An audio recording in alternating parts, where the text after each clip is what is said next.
Today we're going to talk about a hybrid AI framework for the early detection of heart failure. Um, so why early heart failure detection still fails patients and why it's important. Heart failure is a progressive, heterogeneous, and frequently diagnosed after symptom escalation or hospitalization. It's rarely diagnosed with someone who's asymptomatic. Echocardiography remains the central, may be limited by access, cost, waiting time, and specialist availability. Um, However, routine history, vitals, ECG, and exercise features and narrative notes, our documentation, often contains earlier risk signals before the patient develops into hospital. Usually they present with decompensation as their first presentation. So the clinical need here is an interpretable triad support that helps prioritize review without replacing clinician judgment. So the clinician and echocardiogram still remains the most important thing, but we need things to help out the clinicians to reach diagnosis earlier. So the study aim and the core hypothesis of this was to develop and evaluate a hybrid AI framework for early explainable detection of congestive heart failure. By a hybrid AI framework, I mean, we'll get into that in a second. There are two types of AI. There's standard AI and there's generative AI. During the study, we used a hybrid AI, which means that we get the best of this and we get the best of that, and we fuse them together to get the best outcome. Structured streams, so demographic symptoms and hemodynamics and ECG changes were gathered from the patients. Unstructured stream, which is the clinical narratives encoding using large language models, including PaLM-2 and Orca. These are the large language models that we used in our study. Clinical narratives means the electronic health records, basically. The hypothesis was that multimodal late fusion improves discrimination and interpretability compared with standalone models. So the data set and the predictive variables, the population had 918 patient records and 11 core clinical features. Some of the features were included demographics such as age and gender, symptoms such as chest pain type, was it resting, was it not resting, and was it typical cardiac chest pain or other types of chest pain, and exercise-induced angina. Hemodynamics and laboratory markers would include resting blood pressure, cholesterol, and fasting blood sugars. ECG and exercise response, which include resting ECG, the maximum heart rate, the old peak if in an ECG, and the SD slope in an ECG. And the outcome was either heart disease or heart failure risk label. It's important that all of these features are things that you can potentially get in the front door as soon as the patient comes in. So these are very basic stuff that you can get very quickly. Data preparation pipeline. Missing continuous values were imputed using median values. Categorical values were imputed using mode substitution. Outliers were assessed using IQ and Z-score methods, then corrected or removed using clinical plausibility. Categorical variables were encoded using binary on one-hot methods. Continuous variables were standardized using Z-score, normalization, and class imbalance was addressed using Smote and Gann. So more or less, this is how we prepared the data. In other words, if there was duplications, we removed the duplications and we changed the data from written to zeros and ones, so we can train the AI on those zeros and ones. So how do we reduce noise and improving the reproducibility of this research is by heart failure labels were assigned using validated criteria, including echocardiographic data were available and biomarker thresholds such as BNP coupled with clinician review. So patients who were diagnosed with heart failure in the study were either confirmed on the echocardiogram or they had high biomarker thresholds such as the BNP of more than 2,000 with a clinician that confirms heart failure through symptoms. The data set split was 70% training, 15% validation, and 15% testing using stratified sampling. So this is just an architecture of the hybrid AI model. So CNN, RNN, and GAN are both standard AI models, and large language models, Palm 2 and Orca are generative AI models. The difference between standard AI and generative AI is that standard AI, you feed the AI with data before you train it, and then once it's trained, you've got an AI that is trained, and you cannot train it further. Generative AI, however, you feed the AI with data, you train it, and during the training period or after, you can still feed data and it will still train.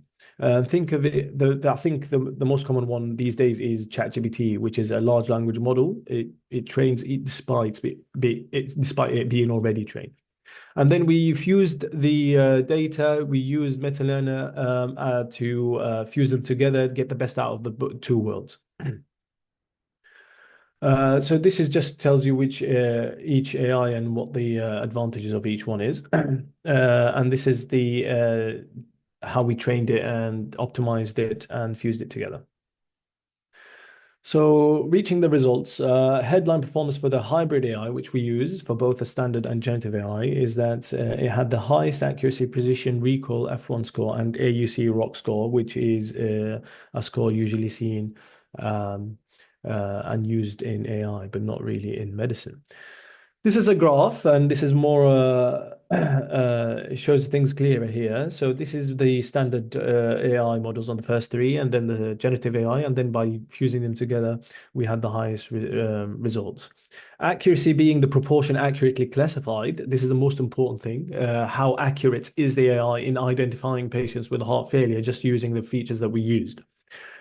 Precision is positive predictive value. As you can see, it's also the highest here.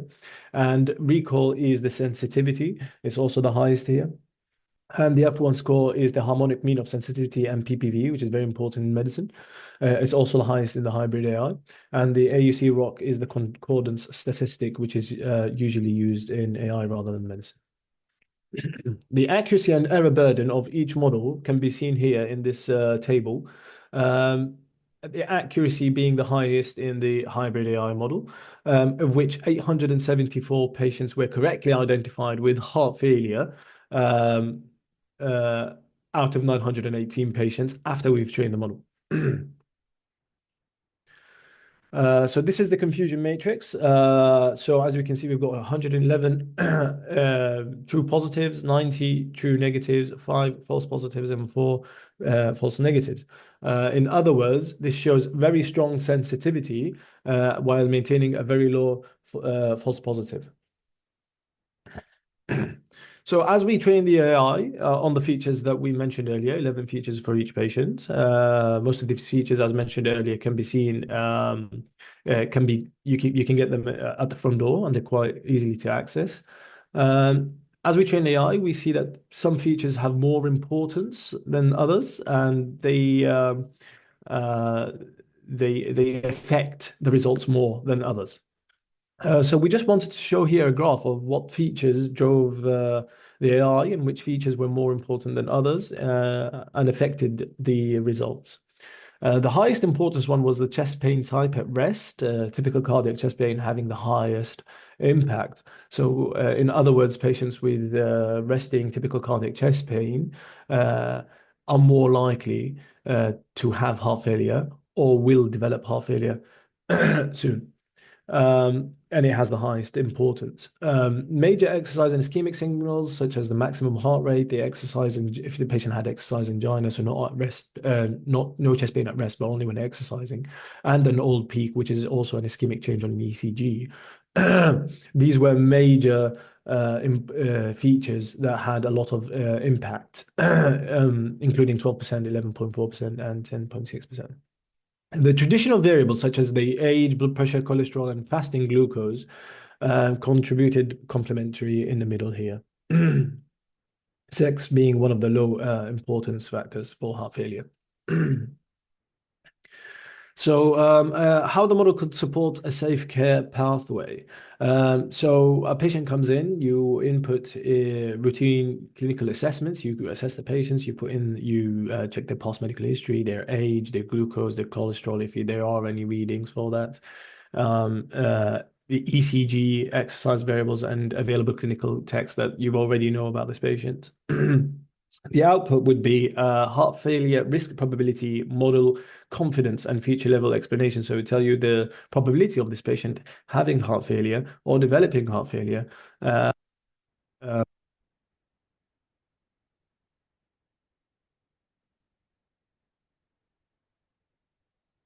sorry, I think sorry about that. My headset just turned off. And so the action, what do we do next? So we either expedite echocardiography, BMP testing, medication review, or follow up for high risk patients. There is a governance issue with this model, given the fact that it's still not implemented. Clinician remains the final decision maker, and AI output is audited prospectively. So moving forward, this needs further auditing. So clinical implications for cardiologists would include how can this help cardiologists? Early triage, so prioritizing patients for echo or specialist review where resources are limited. This is very important where there are some rural hospitals, DGHs, and sometimes community hospitals that don't even have access to echo or out of hours echo. This is very important to give these patients more priority. Risk stratification, flag patients with symptom ECG changes that suggest high probability of heart failure. So patients who don't have heart failure symptoms and are not decompensated yet, we can develop like a system where it automatically flags it to the cardiologist. This patient is at a higher risk despite them not being symptomatic for now. Workflow support, so we can convert multimodal EHR, so electronic health records, information into concise risk summaries. So we can develop something like the AI checking the patient's features them itself and flagging it up to the cardiologist just based on the patient's features. Equity potential, scalable decision support in rural primary care and low resource settings. So if you want to deploy this application.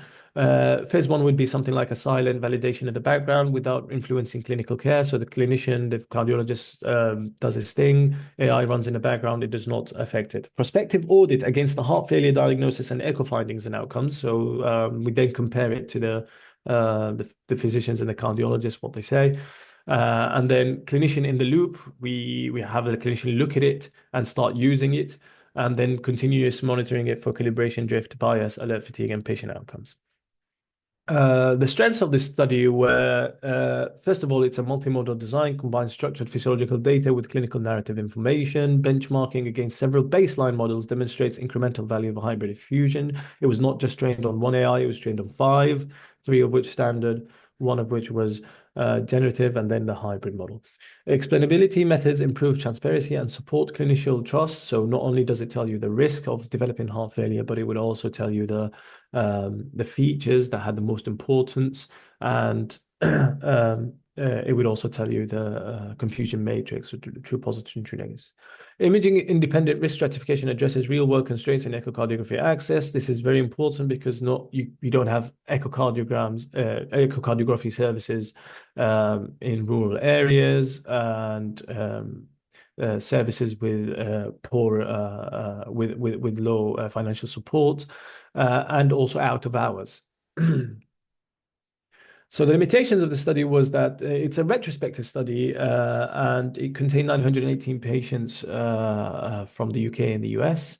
So the population might have a bias there to Caucasians. External multicenter validation is still required before clinical deployment. Large language model performance depends on quality and completeness and consisting of clinical documentation because we trained the AI on the data that was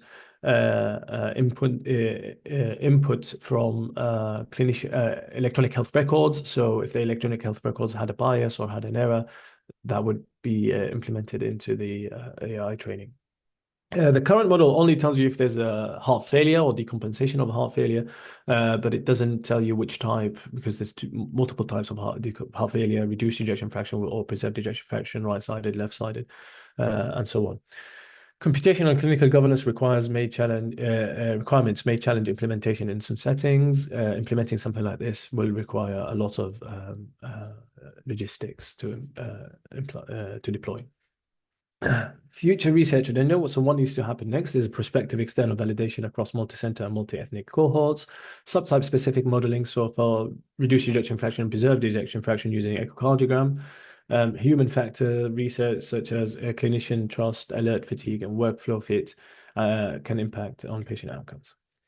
The take-home messages of this research is that hybrid AI achieved the best out of all types of AI in terms of accuracy. Top predictors were clinically meaningful, so the chest pain type, specifically the resting chest pain, typical cardiac chest pain. These have highest predictives of developing heart failure. The model should be viewed as a triad support system and risk stratification, not a replacement for echocardiography or clinicians. And external prospective validation, calibration, and governance is still required to implement something like this into our day-to-day work. Thank you so much for listening, and any questions?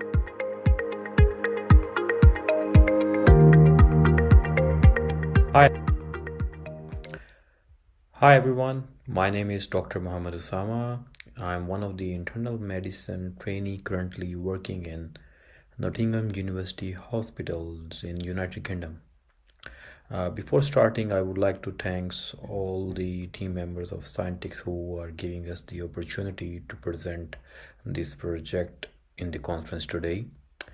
And my topic of presentation today is our project that we have done is Ticagrelor versus clopidogrel in patients with acute coronary syndrome and on dialysis. So this is a meta-analysis in which we have gone through the comparison between these two drugs in a patient who had a history of acute coronary syndrome and who are on end-stage renal disease and having dialysis.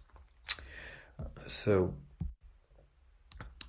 global burden of cardiovascular disease. Cardiovascular disease is a major global health problem currently, and it accounting for about 1/3 of all deaths worldwide. Ischemic heart disease alone contributes to around 7.5 million deaths each year.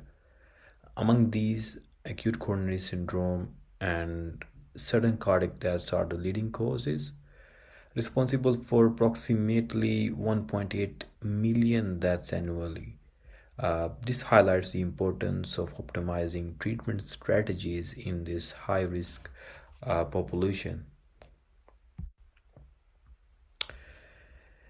Chronic kidney disease and end stage renal disease significantly increase cardiovascular risk.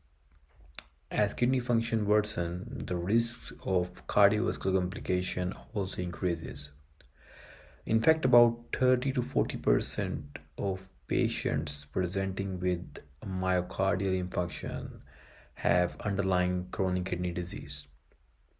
These patients are more likely to experience recurrent myocardial infarction, higher mortality rates, and also increased bleeding complication, making management very much challenging. So that's why we took this opportunity to do this meta-analysis and see how can we get the difference between these two group who are on ticagrelor and clopidogrel. Current guidelines recommend dual antiplatelet therapy for patients with acute myocardial infarction. Typically, aspirin combined with a P2Y12 inhibitor.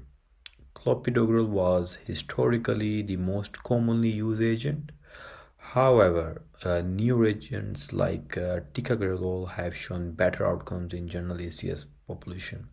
For example, the famous Plateau trial demonstrated that ticagrelor reduces myocardial infarction and cardiovascular death compared to clopidogrel without increasing major bleeding. As a result, guidelines now recommend ticagrelor over clopidogrel. However, an important limitation is that patients on dialysis were largely excluded from this trial.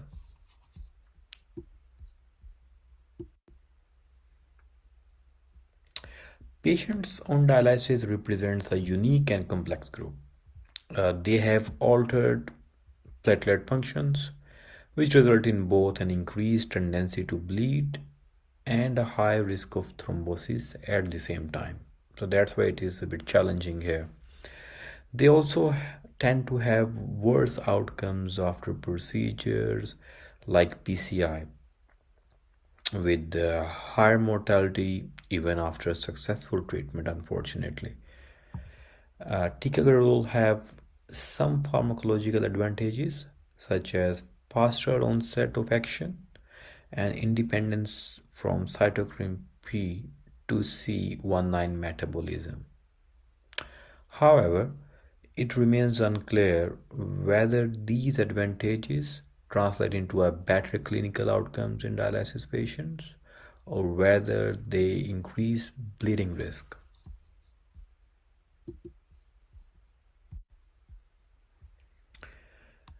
Because dialysis patients are underrepresented in clinical trials, there is limited evidence guiding the choice between ticagrelor and clopidogrel in these population. This creates uncertainty in clinical practice. Therefore, it is important to compare both the efficacy and the safety of the drug, specifically in the patient with ACS undergoing dialysis. This meta-analysis was conducted to address this gap by pooling available evidence.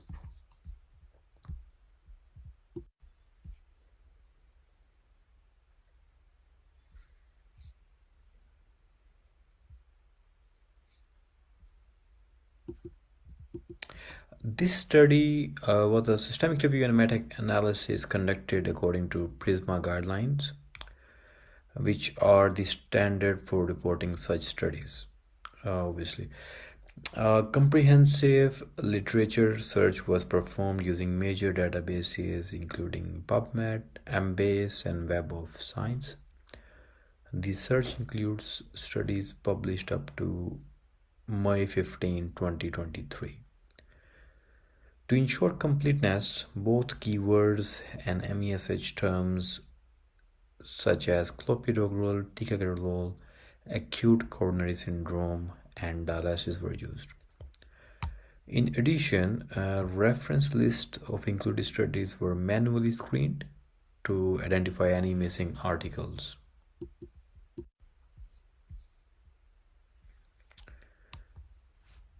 For study selection, only studies involving adult patients with acute coronary syndrome undergoing dialysis were included. Importantly, the studies had to directly compare ticagrelor and clopidogrel and report relevant clinical outcomes. We excluded reviews, case reports, case series, and editorials, as well as studies not published in English. Two reviewers independently screened all studies to reduce bias, and disagreements were resolved through discussion and consensus. Data extraction was performed independently by two reviewers using standardized form. The extracted data, including study characteristics such as author, year of publication, sample size, follow-up duration, and baseline patient demographics. Clinical outcomes were also included. To assess study quality, the Newcastle-Ottawa scale was used, which is commonly applied for observation studies. Again, disagreements were resolved through consensus to maintain accuracy. The primary outcome of this meta-analysis was major adverse cardiovascular events, or MACE. There is a composite endpoint that includes cardiovascular death, myocardial infarction, stroke, and the need for revascularization. The secondary outcome was all-cause mortality. In addition, safety outcomes were assessed, including both any bleeding events and major bleeding events, which are particularly important in dialysis patients. For statistical analysis, the We used RevMan version 5.4.1. The outcomes were analyzed as hazard ratios uh, with 95% confidence interval. A p-value of less than 0.05 was considered statistically significant. Heterogeneity between studies were assessed using I-squared statistics and Cochrane Q test. If significant heterogeneity was present, a random effect model was used. Otherwise, a fixed effect model was applied.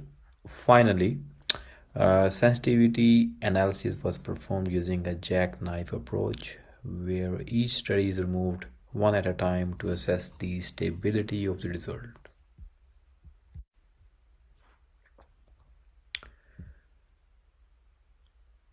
We began our research with a systemic search that yielded 453 citations. After removing duplicates and screening titles and abstracts, we performed a deep dive, full text assessment of 13 articles. Ultimately, 4 cohort studies met our rigorous inclusion criteria, specifically focusing on diabetic patients, which formed the basis of this meta-analysis, like end-stage renal failure and chronic kidney disease.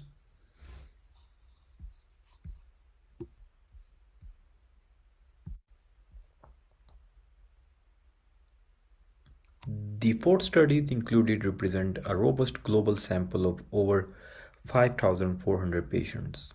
While the clopidogrel group is larger, the 892 patients in the ticagrelor group provide sufficient statistical power for comparison. These are all recent cohort studies with a follow-up period of roughly 1 year, ensuring the data reflects modern clinical practice. When looking at our primary endpoint, major adverse cardiovascular events, the data is clear. Ticagrelor actually showed a 24% higher risk of MACE compared to clopidogrel. With the p-value under 0.001 and an I-squared of 0%, this result is both statistically significant and remarkably consistent across every study we analyzed.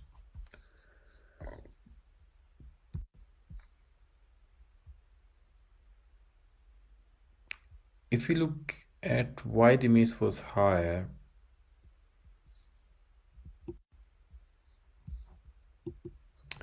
if we look closer at why the MACE risk was higher, is driven primarily by mortality.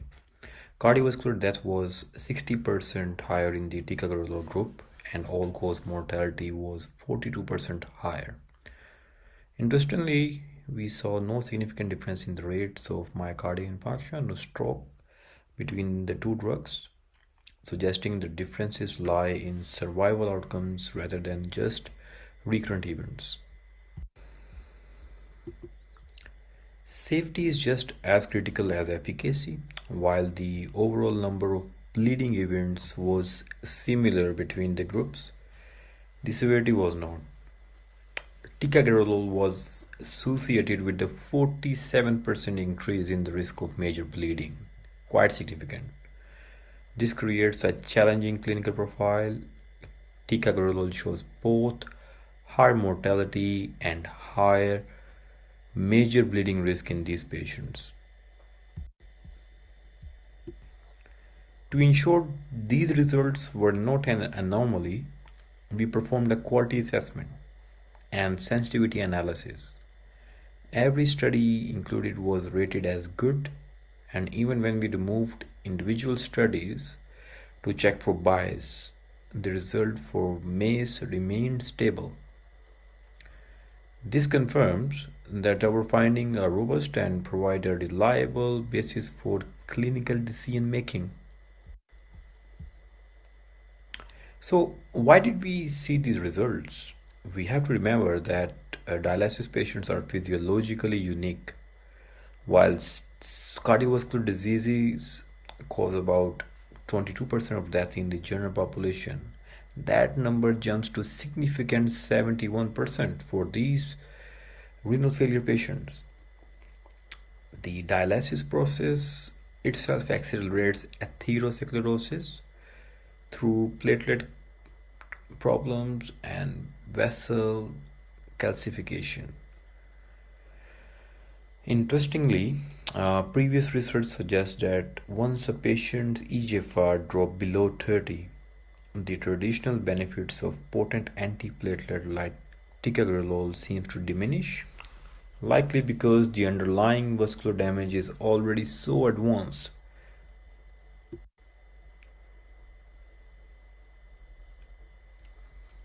The safety data is perhaps the most critical takeaway. Patients with end-stage renal disease already face a bleeding risk 20 times higher than average because ticagrelor is a more potent P2Y12 inhibitor with a faster onset. It seems to push these patients over a safety threshold. Our findings align with other major registry data. You're getting better protection from heart attacks, but you are significantly increasing the risk of life-threatening bleed.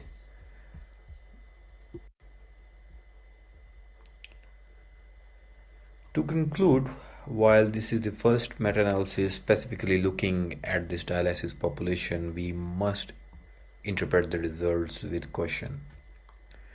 We are looking at four retrospective cohort studies, not randomized trials. And one study in particular carried a lot of this statistical weight. However, based on the evidence available, clopidogrel currently offers a more favorable balance of safety and efficacy.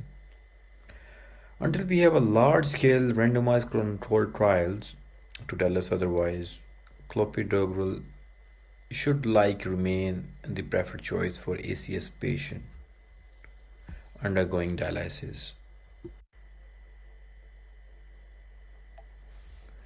To wrap up everything, our meta-analysis suggests that for the patient with ACS who are also undergoing dialysis, clopidogrel is more favorable clinical choice. The data showed that ticagrelor was associated with the high risk of major cardiovascular events, higher mortality, and a significantly high risk of major bleeding. While ticagrelor is a powerful tool, its high potency may simply be too aggressive for this population of end-stage renal disease. As we move forward, we should prioritize clopidogrel for these specific patients while we await for randomized control trial to provide the final word and more data. Thank you so much for your time and listening to me, and I hope every one of you have a good remaining day. Thank you.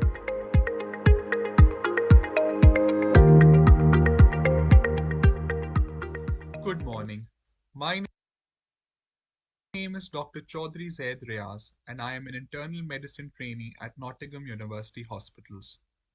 Today, I will be presenting my systematic review and meta-analysis titled Efficacy and Safety of zilebesiran for the Management of Hypertension.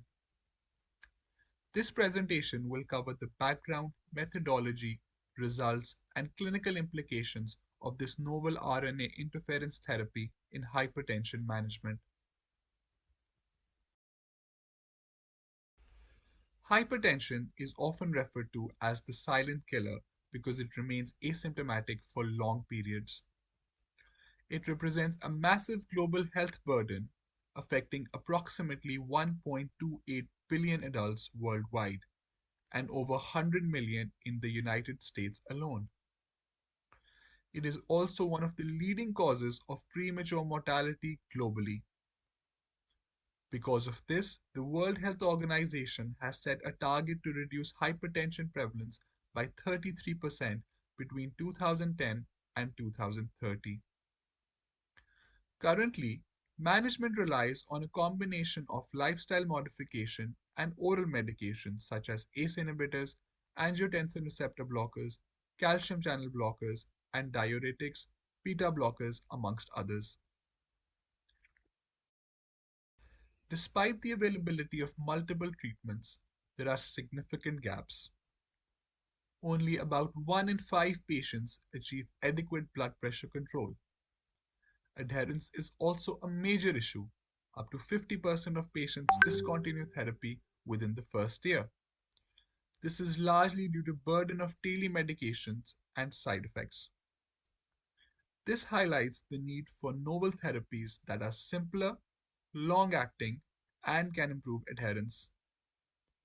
The ultimate goal is sustained blood pressure control with minimal effort from patients.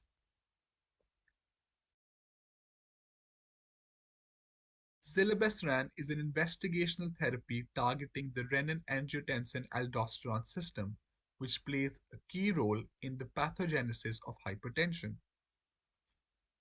It is a small interfering RNA or siRNA therapy.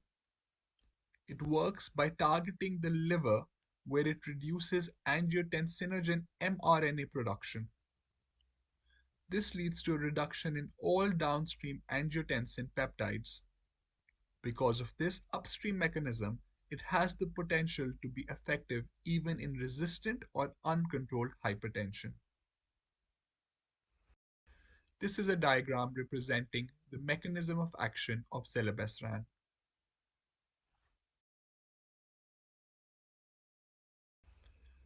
One of the key advantages of zilebesiran is its dosing schedule. It is given as a subcutaneous injection every 12 to 24 weeks. It has favorable pharmacokinetics with a rapid onset and sustained effect after a single dose. It also shows dose-dependent blood pressure reduction. Clinically, this means fewer doses, reduced pill burden, and potentially improved adherence.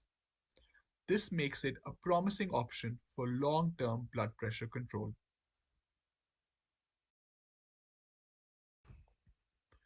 The objective of this study was to conduct an updated systematic review and meta-analysis evaluating the efficacy and safety of zilebesiran.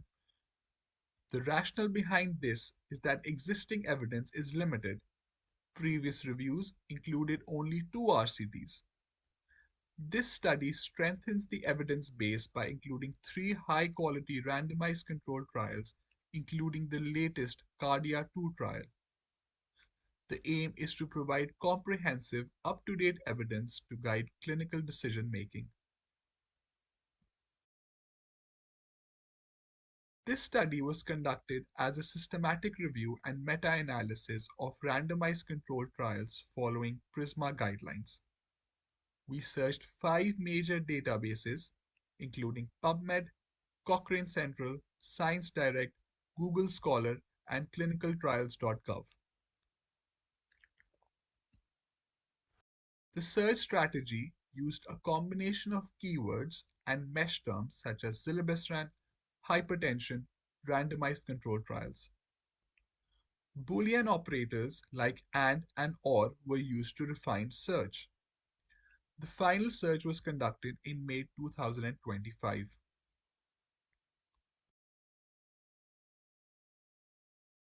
We only included randomized controlled trials involving adults greater than age of 18 with hypertension.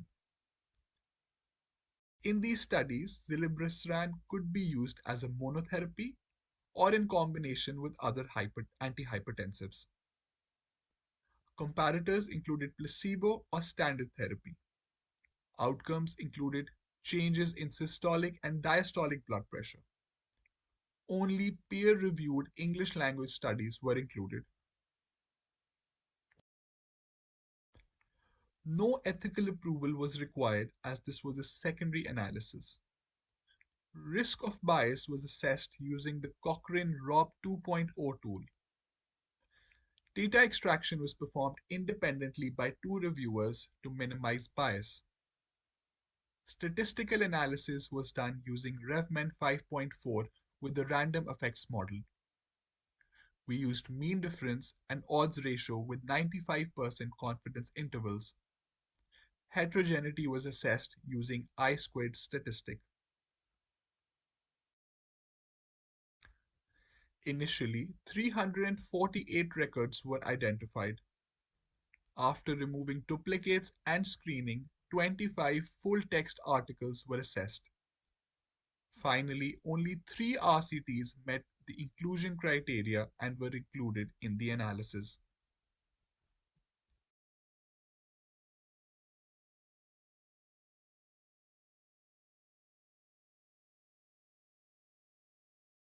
These 3 RCTs included a total of 1,147 participants.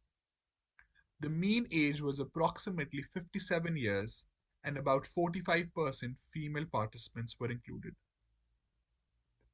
Common comorbidities included diabetes, obesity, and dyslipidemia. Zilebesiran was administered subcutaneously at varying doses and intervals. The primary outcome was reduction in ambulatory systolic blood pressure. The secondary outcomes included office systolic blood pressure, ambulatory diastolic blood pressure, adverse events, renal markers including creatinine and eGFR. All 3 studies were assessed as low risk of bias using the Cochrane tool. This indicates high quality evidence. There was a minor concern regarding performance bias in one partially open label study, but it did not significantly affect overall findings.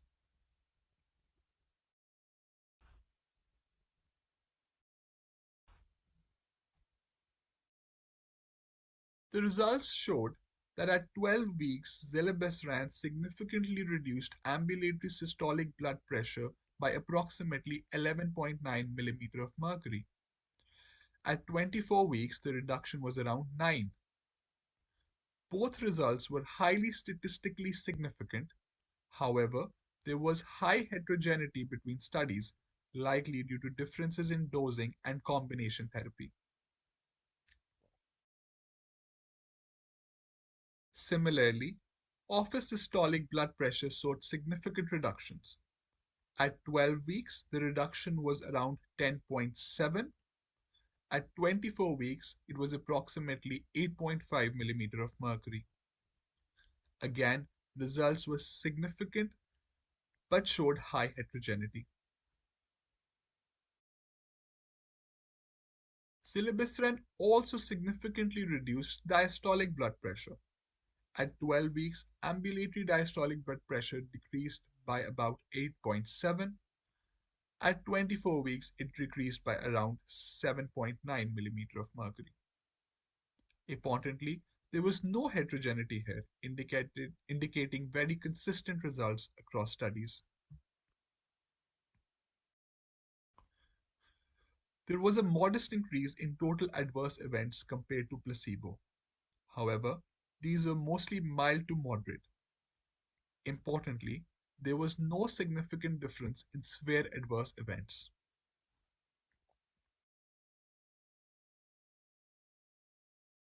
There were no significant changes in serum creatinine or eGFR. This suggests that zilebesiran does not adversely affect renal functions in the short term.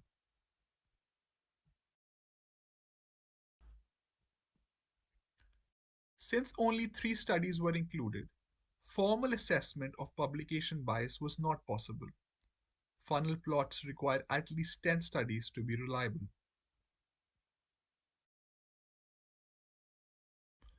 Overall, zilebesiran demonstrated strong and sustained reduction in both systolic and diastolic blood pressure.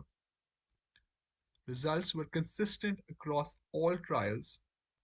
Interestingly, greater reductions were observed when used as monotherapy.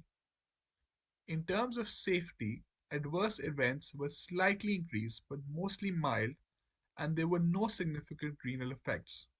However, long-term safety remains uncertain.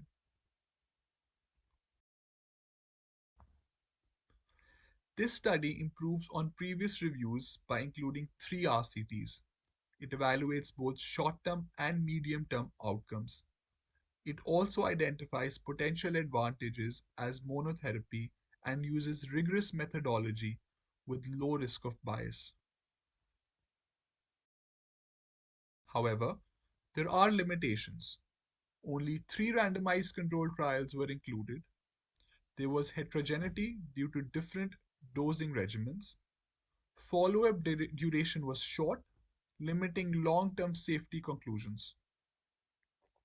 There may also be selection and publication bias.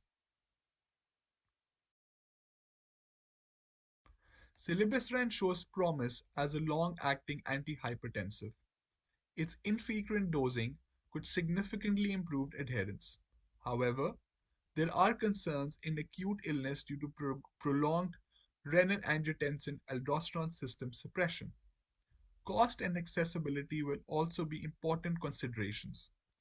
Future research should focus on larger trials and long-term outcomes. In conclusion, zilebesiran significantly reduced both systolic and diastolic pressures. It has generally favorable safety profile in the short term. However, long-term safety remains uncertain. It offers a promising approach to improve adherence and achieving sustained blood pressure control. Further large-scale studies are needed.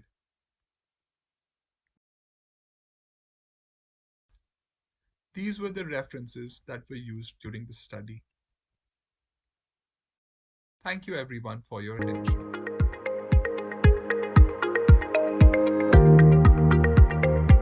Thank you.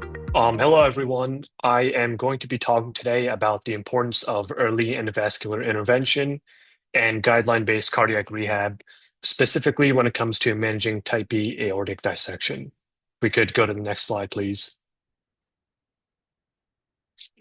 Great. So here's just a brief timeline of the presentation. It just outlines all of the topics that we'll be discussing. If we could please go to the next slide. So here is just a brief overview of what an aortic dissection is. I specifically want to focus here on the Stanford classification regarding the 2 types of dissections. Specifically, in the case that we're going to be going over, we're looking at a type B dissection. So just want to clarify that going forward. Next slide, please. So just to get an overview of the patient in question, she was a 76-year-old woman with a past medical history of hypertension, hyperlipidemia, and chronic back pain. She presented to the ED after a syncopal episode, and she reported having chest pain, which was described as dull intermittent. She rated it as a 9 out of 10 in severity and mentioned that it was radiating from her back. She also had lower extremity weakness and numbness, which further raised our concerns about a possible malperfusion. Next slide, please. So now we have the imaging. In figure 1, this is of the proximal descending thoracic aorta. It shows both the intimal flap and the false lumen alongside the true lumen, which is where this dissection begins. In figure 2, this is at the renal artery level. We're able to see the right renal artery being supplied by the false lumen, whereas the left renal artery is supplied by the true lumen. This asymmetric perfusion already puts the right kidney at risk for malperfusion, and we will see this reflected in the patient's renal function over the next few days, as we'll discuss later. Finally, we have figure 3 at the level of the left iliac. This just shows that the dissection continues all the way down into the distal left common iliac artery. Next slide, please. This is also just a condensed timeline of the event and the days going forward. If we could please go to the next slide. So from here, we have discussion on why this patient was not a TVAR candidate. There were a few barriers. So for one, there was no viable distal landing zone. The dissection in this patient was all the way from the distal left common iliac, so there was not really anywhere to anchor a stent graft. Second, she was 76 years old and had multiple comorbidities, meaning that the mortality risk was substantial. Third, interventional cardiology determined that an optimal TVAR result was not technically achievable in this case. And cardiothoracic surgery also classified this patient as high risk for open repair. If we can go to the next slide, please. So this is just some information about mortality, specifically result when it comes to aortic dissection.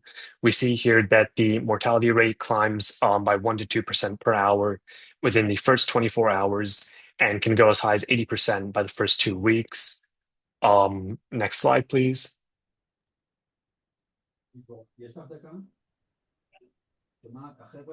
So this contains our proposed changes. So for one, we planned a 3-phase approach consisting of the acute phase, which lasts from day 0 to 14, the stabilization phase, and then finally the recovery phase. So in the acute phase, activity should be gentle and low intensity. This includes things like breathing exercises, short supervised walks, and continuous blood pressure and heart rate monitoring, both before and during every session, not just at the start. In the second phase, the stabilization phase, the intensity can be gradually escalated. This should, again, be very strictly based on hemodynamic stability and the absence of any symptoms.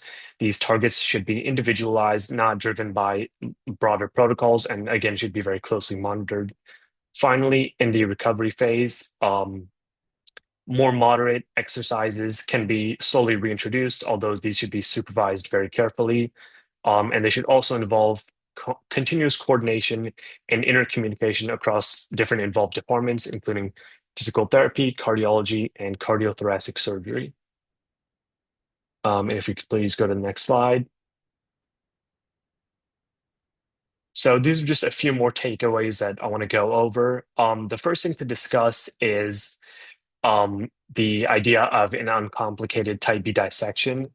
Overall, high risk, extensive dissection, branch vessel involvement, rapid expansion, and malperfusion are all risk factors with dissections overall. And these specific elements should lower the threshold for early endovascular consideration. We know from this report that by the time a patient meets all the traditional surgical criteria, we may have already lost the window for when it is safest to perform an intervention. Second, cardiac rehab in the acute phase is part of the treatment, not separate from it. It needs to be very slow, monitored, and individualized. The documentation and continuous measurement of vital signs both before and continuously during the session is absolutely critical.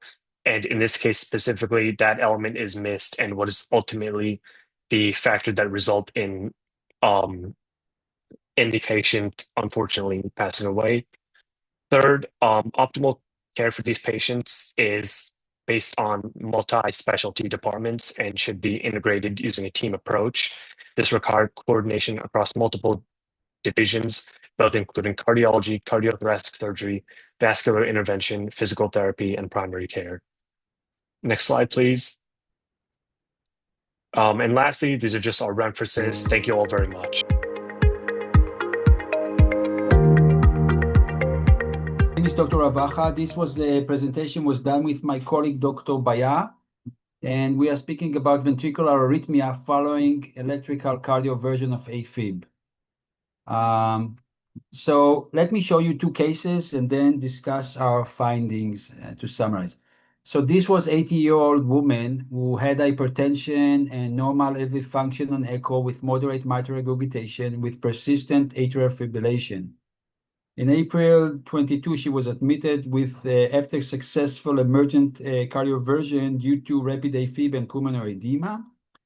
Echo on presentation showed mild moderate LV dysfunction with dilated RV, moderate MR, moderate TR, and severe pulmonary hypertension.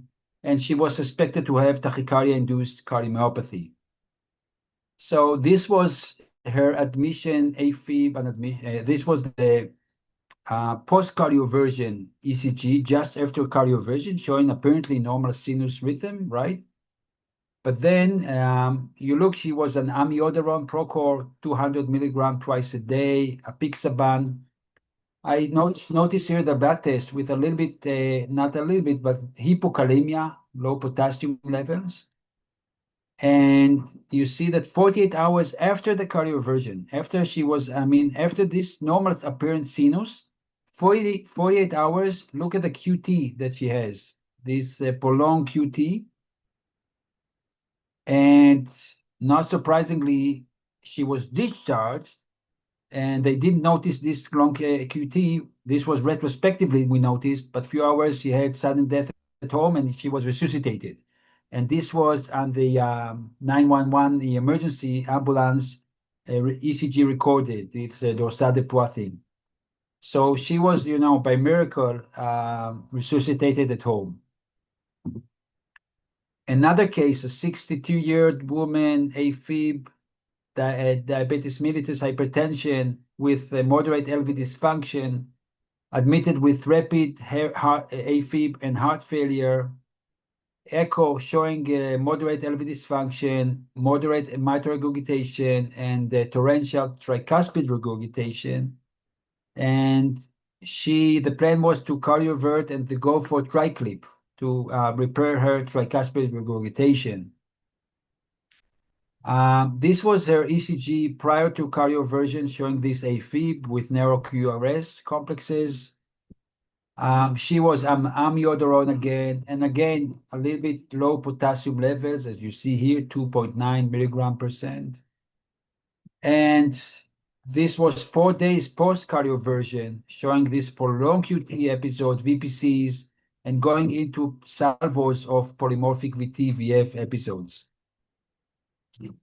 So after these two findings, we thought that there is something more than coincidence going on, that maybe there is a subgroup of patients who is prone to ventricular arrhythmia post-cardioversion. And we did a multicenter study involving 8 centers around the world, looking for reports of ventricular arrhythmia following elective or emergency cardioversions for atrial fibrillation. There was 77 centers involved, but only 13 gave us answers of episodes. And we were looking for episodes of DORSA or non-sustained VT or resuscitation within a week after cardioversion of atrial fibrillation.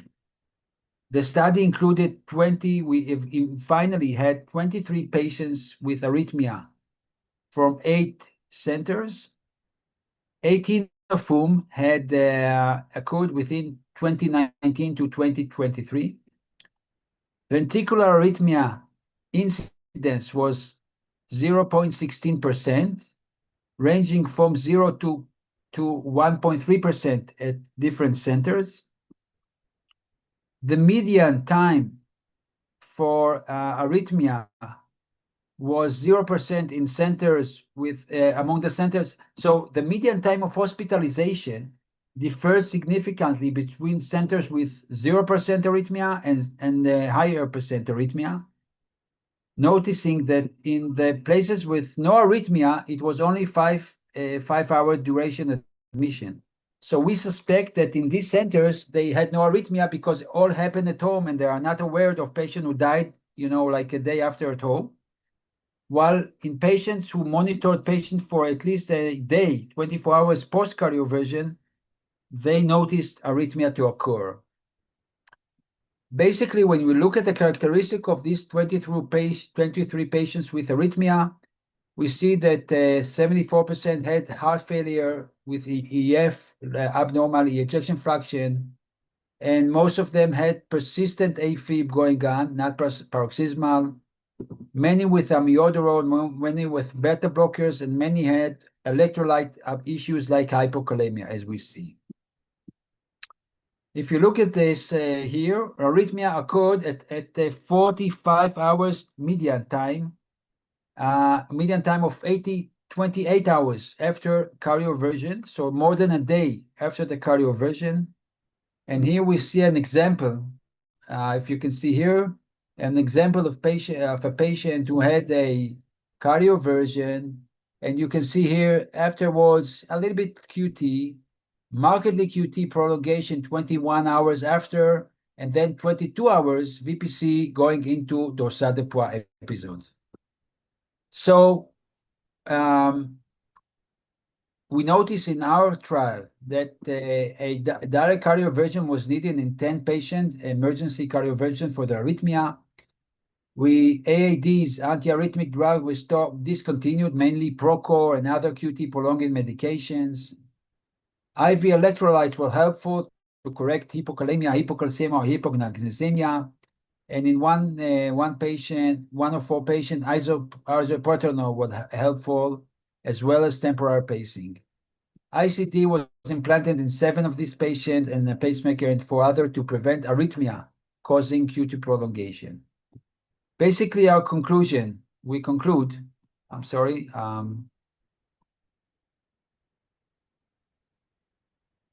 yeah, I'm sorry for this. Yeah, no issues, doctor. Yeah. We conclude that VA, a ventricular arrhythmia associated with QT prolongation after electric cardioversion for AFib occurs usually within 1 to 2 days after cardioversion, mainly in patients with heart failure, electrolytes, and amiodarone.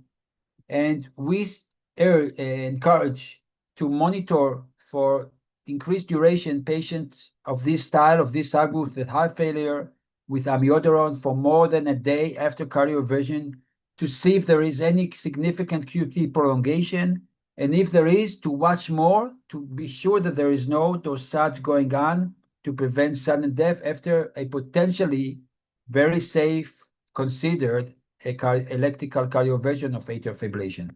Thank you.